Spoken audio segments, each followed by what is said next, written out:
Family should mean trust. But what happens when your own brother tries to steal everything your parents left behind?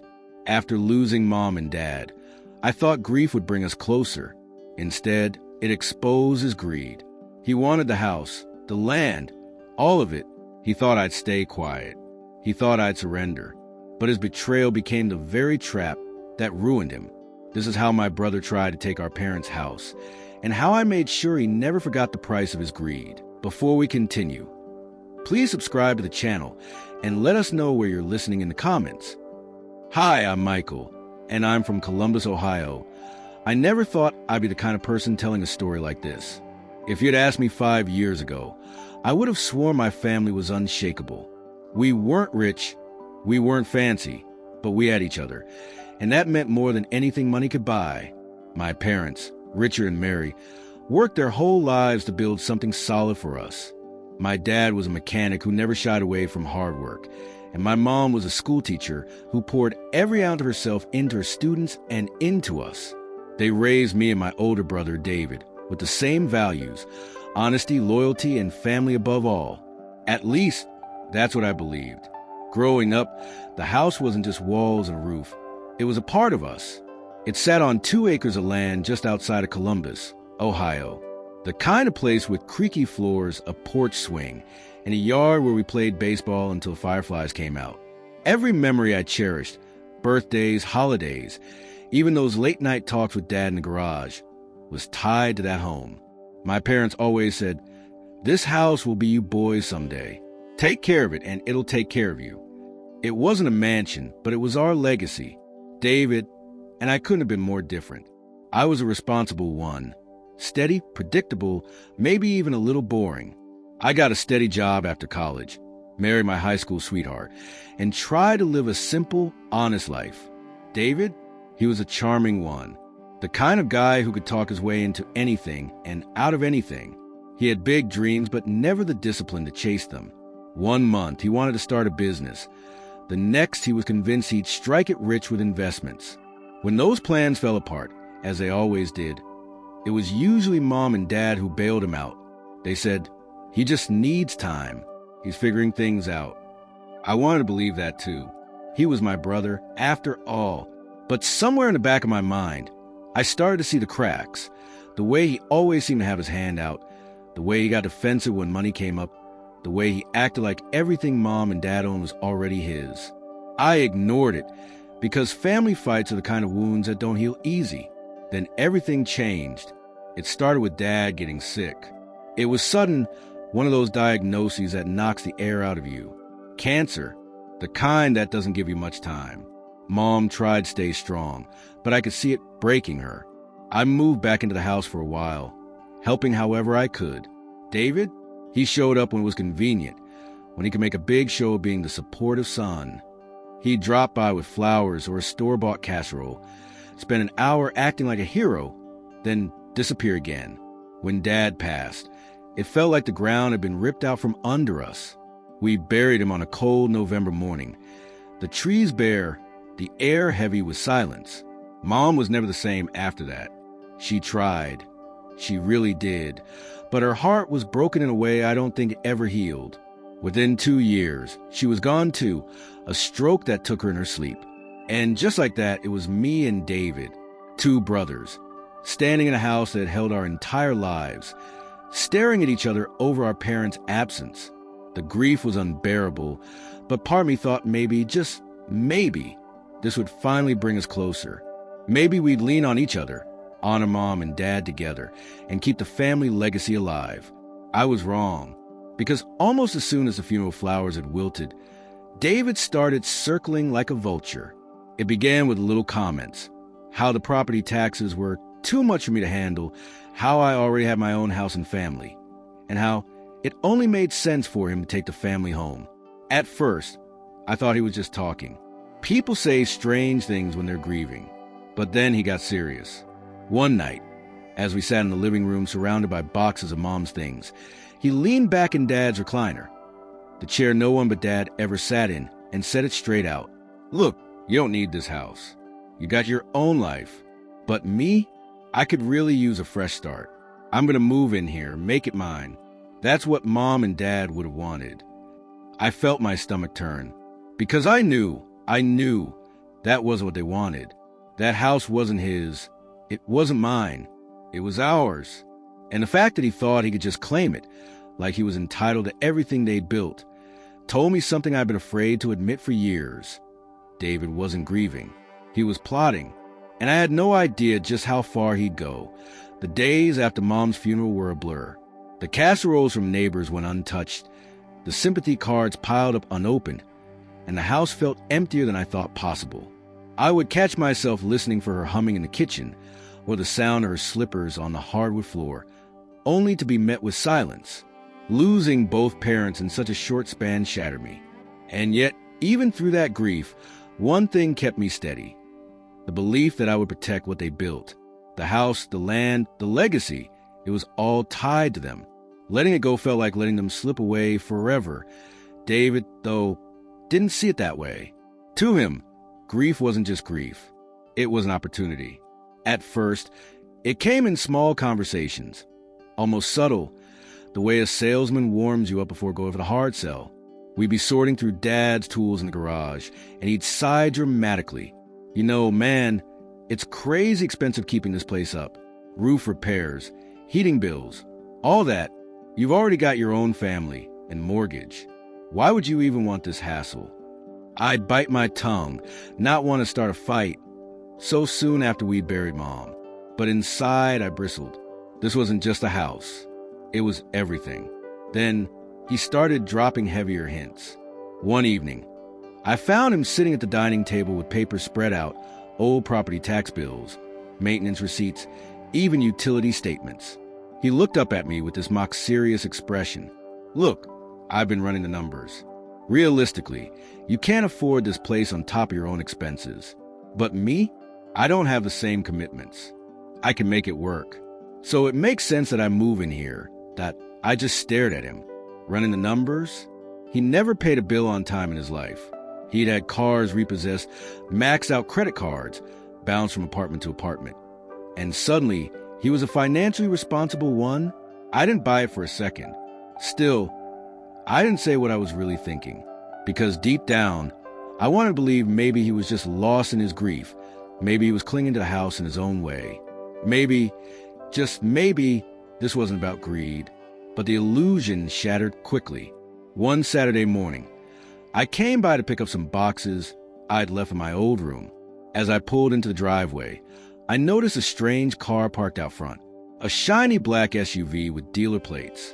At first, I figured it belonged to a friend of David's. But when I walked inside, I froze. David was sitting at the kitchen table with a man in a suit. Spread out between them were blueprints and legal documents. I overheard snippets: transfer of ownership, quitclaim deed, refinance options. My heart sank. I stepped into the room. What the hell is this? David jumped, clearly not expecting me. The suited man glanced at me nervously before David spoke up. Oh, hey, bro, relax. This is just a realtor. We're talking about some options, long-term planning for the house. I couldn't believe what I was hearing. Long-term planning? You mean selling? David waved his hand dismissively. Don't get all dramatic. It's just a conversation. Nothing's final. But his body language told a different story. He was leaning forward, eyes gleaming, as if he'd already made the deal in his head. The realtor, sensing the tension, quickly gathered his papers and excused himself. The moment the door shut, I rounded on my brother. Are you out of your mind? This house isn't just yours to sell. It's both of ours. Mom and Dad wouldn't want this. David leaned back in his chair, smirking that way he always did when he thought he had the upper hand. Don't be naive. You got your own family, your own place. You don't need this. I do. And honestly, I've already spoken to a lawyer. There are ways to make this official. My blood ran cold. A lawyer? You're trying to take this from me? He didn't answer directly. He just shrugged like it was no big deal. But in that shrug was every ounce of betrayal I'd been ignoring for years. That night, I went home to my wife, Rachel, and told her everything. She listened quietly, her hand squeezing mine. When I finished, She shook her head. I've always known David had issues, but this is different. He's not just being irresponsible. He's trying to rob you, to rob your parents' legacy. You can't let him do this. Her words lit a fire in me, because she was right. This wasn't just about money or property. It was about respect, about family, about the fact that Mom and Dad had trusted us both to honor what they built. And David was spitting on that trust. Over the next few weeks, things only escalated. David started acting like the house was already his. He changed the locks on the garage. He moved some of his buddies in temporarily. He even hosted a loud party one Friday night, blasting music through the neighborhood like it was some bachelor pad instead of the home where our parents had lived for 40 years. Neighbors called me, asking what was going on. I felt humiliated. And worse, I felt powerless. Because every time I confronted him, he brushed me off. "You don't even live here," he'd sneer. "Why do you care so much?" But I did care, more than I could put into words. The final straw came when I got a letter in the mail. An official notice from the county courthouse. David had filed a petition to transfer ownership of the property solely into his name. His argument? That I had abandoned interest by living elsewhere and that he, as the primary resident, was entitled to assume control. I saw red. This wasn't just sibling rivalry anymore. This was war. I went to see him face to face, letter in hand. He was lounging on the couch, watching TV, a beer in hand, like nothing was wrong. I threw the letter onto his lap. "What the hell is this?" He barely looked at it. "Exactly what it looks like." "Look, man, don't make this harder than it needs to be. You've got your own life. Let me have this one thing." "One thing?" I snapped. "This isn't one thing. This is everything Mom and Dad worked for. And you're trying to steal it like some lowlife." His face darkened. "Watch it. I'm not stealing.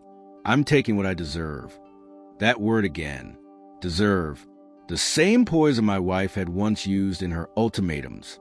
It hit me like a lightning bolt. Entitlement masquerading as justice. But this time, I wasn't going to fold. I told him flat out, "If you want a war, you've got one. But I promise you, David, you won't win." And for the first time, I saw a flicker of doubt in his eyes. He'd always counted on me being the peacemaker, the brother who swallowed his anger to keep the family together. But this time, I wasn't playing that role.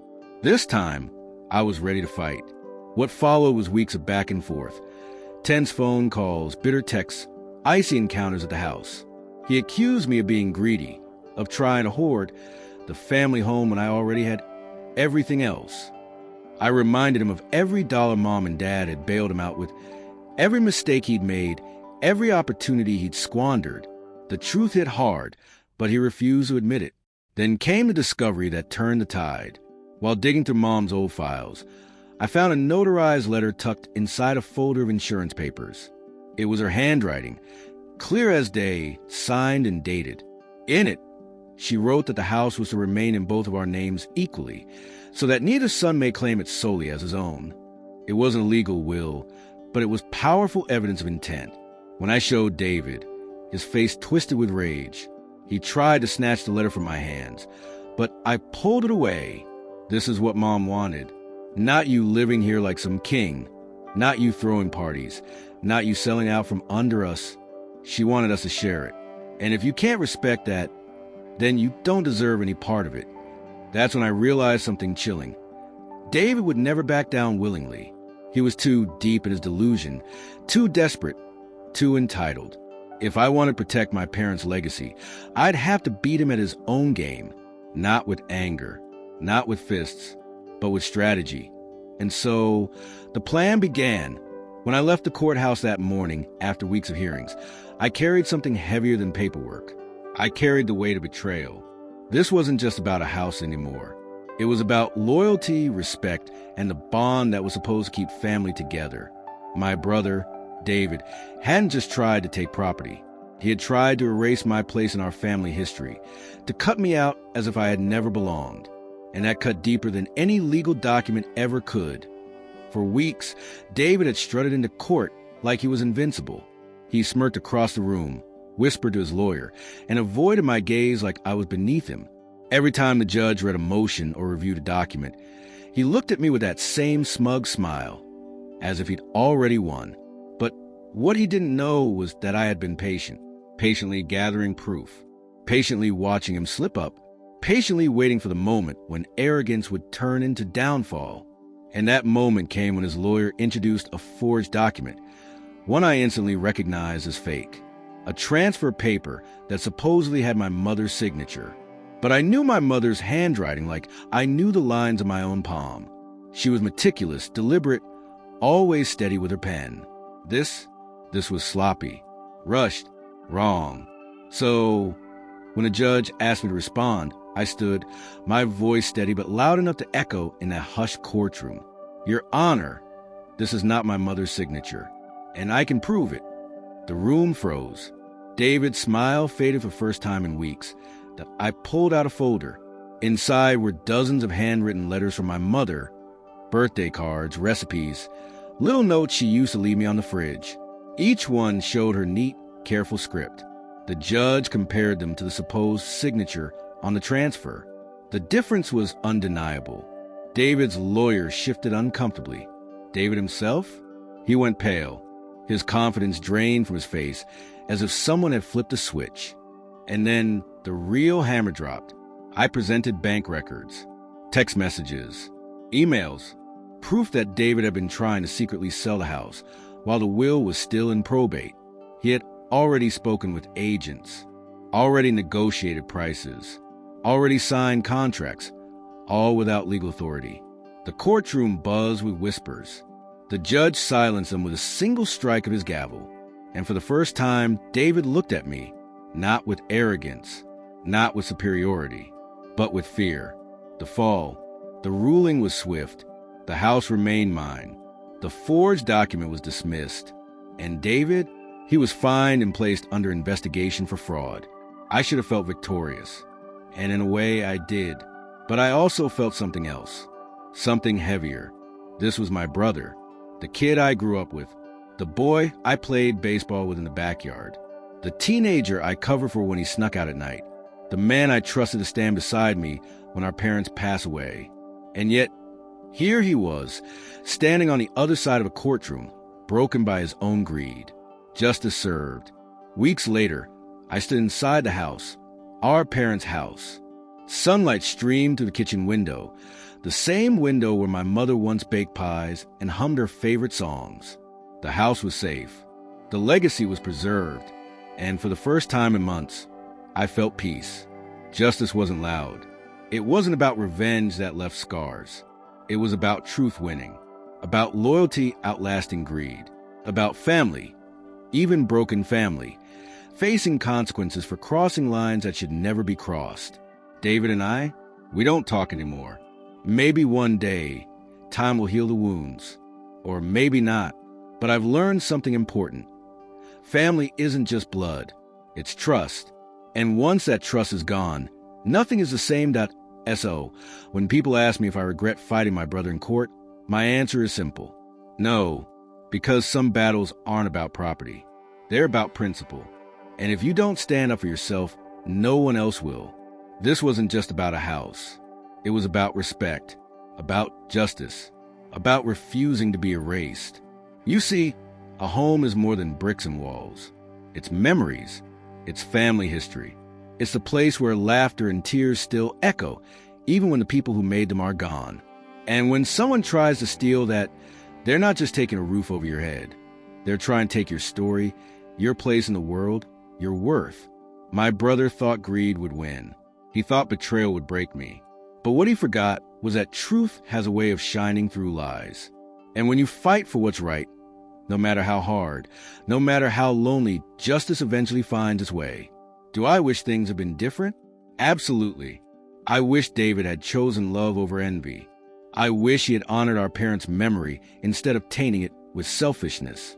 But wishing doesn't change reality. And reality is this. He crossed a line, and I had no choice but to hold it. Standing up for myself wasn't easy. It never is when family is involved. But sometimes the people closest to us are the ones who test us the most. And in those moments, We have to decide, do we let the betrayal define us, or do we rise above it? I chose to rise. I chose justice. And in the end, justice won. If you've ever faced betrayal in your own family, you know how heavy it feels.